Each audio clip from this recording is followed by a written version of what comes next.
I've been thinking a lot about vaping. I vaped for about 8 years. I started vaping just out of curiosity, really. The whole reason I even decided to try quitting was my social circle kind of changed rather drastically last year. I realized I was pretty much the only one that was vaping. And you know, I'd go to house parties, or I'd be in somebody's car, and I'd always feel the impulse to ask them, hey, is it okay if I vape in here? Which for years, I didn't care. It didn't matter. But I started feeling kind of trashy about it. Like, they don't vape. Did they really want me vaping in their car? I don't think they did. It was also 2 years ago next month. I believe on August 22nd, not that that day particularly matters, but that was the day that I started lifting. And it was because of a video that I saw on TikTok about a beginning weightlifting routine.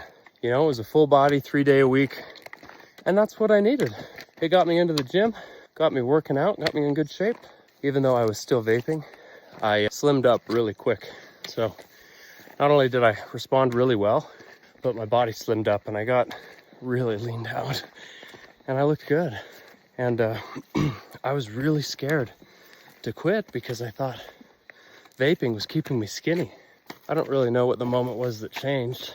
I was under the impression this whole thing was going to be hard. I was going to have withdrawals. Withdrawals were going to suck. I was going to gain a bunch of weight and just generally be fiending for it all the time. You know, that once you vape, you're always a vapor. That just doesn't go away.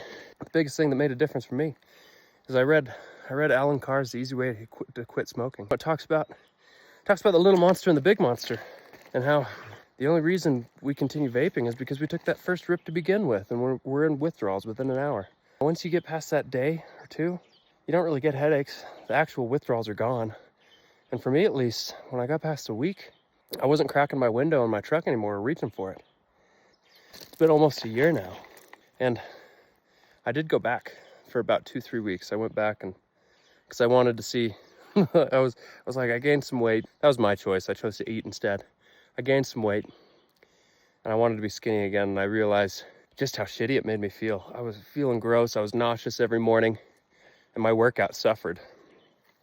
Because as a vasoconstrictor, you don't get a really good pump. And a lot of what's giving you a good workout is the blood in your veins. As soon as I started again, I wasn't hitting any PRs and I couldn't even finish my workouts. It's worth quitting. Makes your life better. That's gonna be too hard. Nah, you don't need replacements. You don't need fucking chewing gum. You don't need nothing. Get rid of that shit. Live a better life.